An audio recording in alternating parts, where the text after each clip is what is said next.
Alam nyo bang, just like most people, dumating na rin ako sa point na ayaw ko na mag-set ng goals. The reason for that is because ang dami ko nang sinet na goal, parang hindi naman siya nangyayari.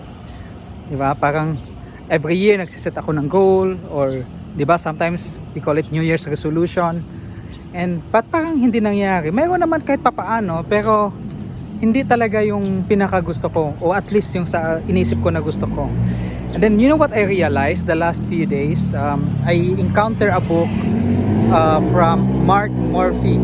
Ang title ng book is Hard Goals. So yung book niya is based on a study bakit daw maraming nagsiset ng goal fails. In fact, according to a study, the first week ng January pa lang, 90% of people have already given up on their goals. And the reason for that daw kasi is because we were told to set goals wrongly. Mali yung naituro sa atin kasi 'di ba? Galing sa school ang tinuturo sa atin, mag-set ng SMART goals, which means specific, measurable, attainable, realistic, and time-bound. Pero itong SMART goals na to, mag-work siya sa corporate. Kasi sa corporate, for example, pag nag-set ka ng goal, increase your sales 10%. Nobody really cares so much about that. Diba? Let's face it, diba? Ako, I work in the corporate. Pero, yeah, it's good. Pero, it's not really my goal. It's not really my goal. And if we apply it into our lives, parang ganun din. We set boring goals na parang increase 10% of my income, and it's boring. So, yeah, smart siya. And then, another thing as well is that if you think about yung mga taong super successful na kilala mo, whether it's Manny Pacquiao, Elon Musk, and even yung sikat ngayon na Filipina tennis star, si Alex Viala, if you look at what they have achieved, it's beyond realistic given where they are. Ba? For example, lalo na si Manny Pacquiao. I mean, imagine mo ba naman maging 8 division world champion siya, magiging billionaire, magiging senator, and considering na galing siya sa province, he doesn't speak good English, especially in the beginning, natuto na lang siya ngayon, walang makain, and yet, imagine kung ano ang na-accomplish niya. And do you think yung na-accomplish niya ngayon is realistic, given kung saan siya nanggaling? Hindi eh. And so, which brings us to the point na maybe we are setting goals wrongly, or we were setting goals in a way that we are not even, alam mo yung parang hindi siya ganun ka important really for us. So instead of SMART goals, why about start doing hard goals? And as I think about it, as I apply about it, because right now, di ba, I created a goal here in YouTube that I'm going to go to do live Facebook. I'm going to do a video, a short, every single day for the next 1,000 days. So that's almost 3 years. And I mean, it's emotional. I mean, it's a goal na for me that nagagamit tong tatlong yung hard goals na to. Number 1, ibig sabihin ng hard. 1 is heartfelt. So ibig sabihin, it's something that I am emotionally connected. So, bakit ko nga ba ginagawa itong 1,000 day?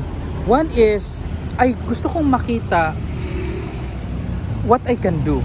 And it's something na emotional for me. Imagine seeing, ano kaya mangyari sa akin after 1,000 day? I'm excited to see na ganon. At the same time, I have 3 children. And I want to create something for them na, alam mo yun, parang later on when I'm gone, makikilala nila ako through the things that I do, through my videos, through my yung mga sinishare ko dito. And especially may anak ako I think this is really what's so heartfelt for me, because may anak ako na nasa Australia siya ngayon, and he is not with us. And so paano niya ako makilala as a father, diba? So that's one of my reason na I wanted to share this, and to me it's very heartfelt. Yeah, it's heartfelt. So that's why this is already my 12th day, mayroon na bang days na parang napapagod na ako, wala akong ganang gumawa ng videos? Sa totoo lang, madami na. 12 days pa lang, madami na ako na experience, di ba?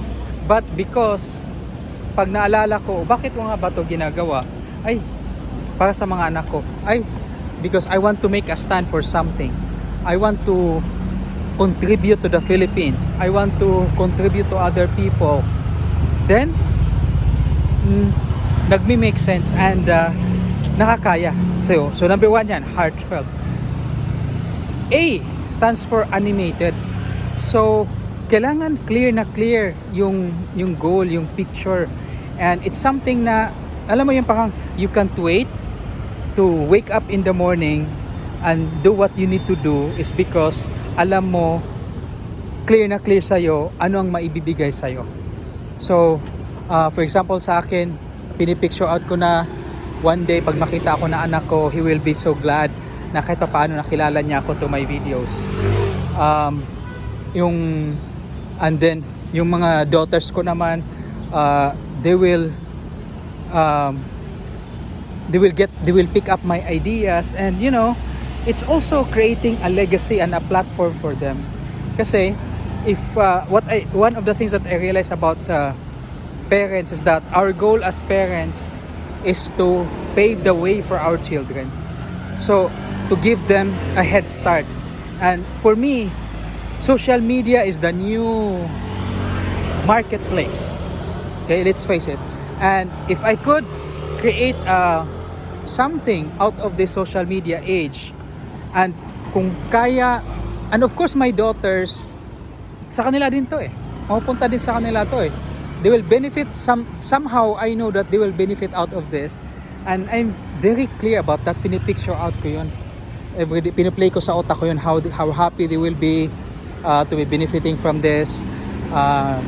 And if of course my wife then, so na-imagine ko na, so it has to be very animated. Or meaning required, so meaning, is this something na pwedeng mangyari or hindi pwedeng hindi mangyari?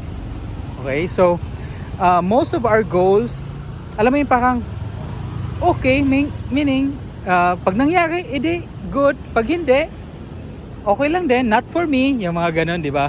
So pagka ganun yung mga type ng goals na siniset natin na pwede naman palang hindi mangyari, ay that's the reason why hindi talaga siya mangyayari. Because if you give it a chance na hindi mangyari, hindi talaga siya mangyayari. Because yun nga, when things become tough, pag nahirapan ka na, wala, it's so easy to give up. Okay, kasi okay lang naman pala hindi mangyari.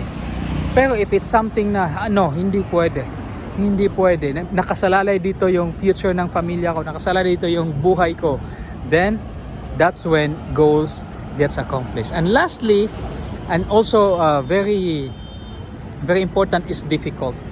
Na-realize ko din that yung mga dreams natin actually at saka goals, it's not just about the money, it's not just about getting there. Sabi nga nila, di ba, it's the journey, not the destination. So bakit? Kasi design yung mga goals natin saka dreams natin for us to grow as a person, to discover our best self. And the only way that we will discover our best self is kung nahirapan tayo.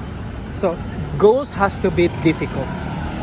And kasi kung mag-set ka ng easy goals, I mean, it won't require you to get out of your comfort zone, and therefore hindi ka rin mag-grow. Pero pagka yung goal mo is super difficult, na as in dugot, pawis, kailangan you have to become a better person, you have to change your habits, you have to change your perspective and your mindsets and your thinking, then when you finally get the goal, you will be amazed of what you have become. And my mentor always remind me that the best part is not the money, the best part is not the fame, the best part is the person you become when you accomplish those goals. So think about that, okay? So set your goals, and remember, set hard goals, heartfelt, animated, required and difficult goals. And by the way, don't wait until it's a new year before you set goals. I have learned from successful people that they set goals every time. Alright, they set goals every time and they don't wait for New Year's. So with that, thank you very much. And if you like this video, hit like and subscribe, and follow me for more, and see what happens on the 1000th day.